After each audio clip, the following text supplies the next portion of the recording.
பாண்டியன் ஸ்டோர்ல இப்படி நடக்கும் எதிர்பார்க்கவே இல்ல. மயில் நேத்து தான் ஹாஸ்பிட்டல்ல இருந்து வந்தாங்க, இன்னைக்கு வேலைக்கு கிளம்புறாங்க. அவங்க அம்மா அவங்க அப்பா எல்லாரும் கேக்குறாங்க லீவ் போட்டு வீட்டுல இரு அப்படின்னு சொல்றாங்க. மயில் அதெல்லாம் வேணாம் அப்படின்னு சொல்லிட்டு இனிமே நீ வந்துட்டு அவரை போயிட்டு சண்டை போடுறதோ இது பண்றதோ பண்ணாதமா, இனிமே நானும் அவரை சேரவே மாட்டேன், அவரை கூட சேர்த்து வைக்கணும் நீ முடிவு பண்ணாத அப்படின்ற மாதிரி அவங்க அம்மா கிட்ட விதம் பண்றாங்க. அவங்க அம்மா தனியா இருந்துரு அப்படின்னு நான் பாத்துப்பேன், என் பிள்ளையே இது கிடையாதுன்னு அவர் சொன்னாரு, அவரோட உதவி மட்டும் எனக்கு எதுக்கு தேவை, நான் பாத்துப்பேன் என் பிள்ளைய, தயவு செஞ்சு இனிமே நீங்க அவரோட சேர்த்து வைக்கணும் பிளான் பண்ணீங்கன்னா தங்கமயில் இனிமே இந்த வீட்டுக்கே வர மாட்டேன், அதை நீங்க முடிவு பண்ணிக்கோங்க அப்படின்னு சொல்லிட்டு சொல்றாங்க. அடுத்ததான் சரவணன் போயிட்டு அவங்க தம்பியோட அஞ்சலி வீட்டுல போயிட்டு அஞ்சலி கிட்ட மன்னிப்பு கேட்கிறாரு. நான் பண்ணது தப்புதான் அஞ்சலி, உங்ககிட்ட நான் பேசிக்க கூடாது, அவங்க அம்மா வந்து உங்ககிட்ட அப்படி பேசக்கூடாது, சாரி அஞ்சலி அப்படின்னு சொல்லிட்டு அஞ்சலி கிட்ட மன்னிப்பு கேட்டு அவங்க வீட்டுல இருக்கவங்க மன்னிப்பு கேட்கிறாரு. அதுக்கப்புறம் அஞ்சலி கிட்ட சொல்றாரு, நான் ரெண்டாவது உன்னை ஏமாத்திட்டேன் அஞ்சலி, என்ன மன்னிச்சிரு, நான் வந்து இப்படி நடக்கணும் எதிர்பார்க்கவே இல்ல, இனிமே நீ நான் பேசிக்க வேணாம், நீ சொன்னதுதான் கரெக்ட், நான் கொஞ்சம் யோசிச்சிருக்கணும், தேவையில்லாம லைஃப்ல நான் திரும்ப வந்திருக்க கூடாது அப்படின்ற மாதிரி சொல்லிட்டு அங்க இருந்து கிளம்பிடுறாங்க. கிளம்பிட்டு அவருக்கு ரொம்ப மனசே கேட்கல, என்ன பண்றதுன்னு தெரியாம ஒரு கோயில் அங்க போய் நின்று அழுகுறாரு. அதை பார்த்துட்டு கதிருக்கு ரொம்ப கஷ்டமாவது அண்ணன் கஷ்டப்படுறத பார்த்துட்டு அவரும் பாவங்க இந்த பொண்டாட்டி இப்படி இருக்கா, ஆசைப்பட்ட பொண்ணு கிடைக்கல, அவர் என்னதான் பண்ணுவாரு, அவர் நிலைமையில இருந்து யோசிச்சு பார்க்கும்போது ரொம்ப கஷ்டமா இருக்கு.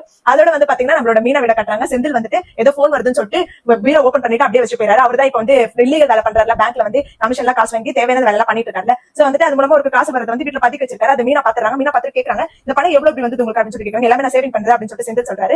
நான் நீங்க சேவ் பண்ணீங்க, உங்களோட நான் அதிகமா சம்பாதிக்கிறேன், என்கிட்ட அவ்வளவு சேவிங் கிடையாது, உங்ககிட்ட எப்படி வருது அப்படின்னா ஓ நீங்க கேள்வியில கேட்கறியா, அப்ப என்ன விட நீ அதிகமா சம்பாதிக்கிறேன்னு சொல்லிட்டு குத்தி காட்டுறியா அப்படின்னு சொல்லிட்டு அவர் அப்படியே சமாளிக்க பாக்குறாரு. ஏன்னா மாட்டிக்கினால மீனுக்கு வந்து லஞ்சம் வாங்குறதா பிடிக்காது, அவர் மாட்டிக்கினாரு, என்ன பண்றதுன்னு தெரியாம முடிச்சிட்டு நீங்க வந்து கிளம்ப அப்படின்னு சொல்லிட்டு சொல்றாரு. மீனால இல்ல நீங்க எது தப்பு பண்றீங்க சொல்லுங்க அப்படின்னு சொல்லி சொல்றாங்க. அதெல்லாம் சொல்ல முடியாது, நீங்க வந்து கிளம்ப அப்படின்னு சொல்லிட்டு பீரோ மூடிட்டு அவர் அங்க கிளம்பிட்டாரு. இவர் மாட்டிக்கினாரு, ஆனா தெளிவான மீனா கண்டுபிடிக்கல, அது கண்டிப்பா மீனா கண்டுபிடிப்பாங்க. சோ இதுக்கப்புறம் தங்கமயிலோட வாழ்க்கை என்ன ஆகும், சரவணன் என்ன முடிவு எடுப்பாரு அப்படின்றது அப்கமிங் எபிசோட்ஸ் தான் தெரியும். சோ இந்த மாதிரி ஒரு அப்டேட்ஸ் கண்டிப்பா நம்ம சேனல் மறக்காம சப்ஸ்கிரைப் பண்ணிக்கோங்க.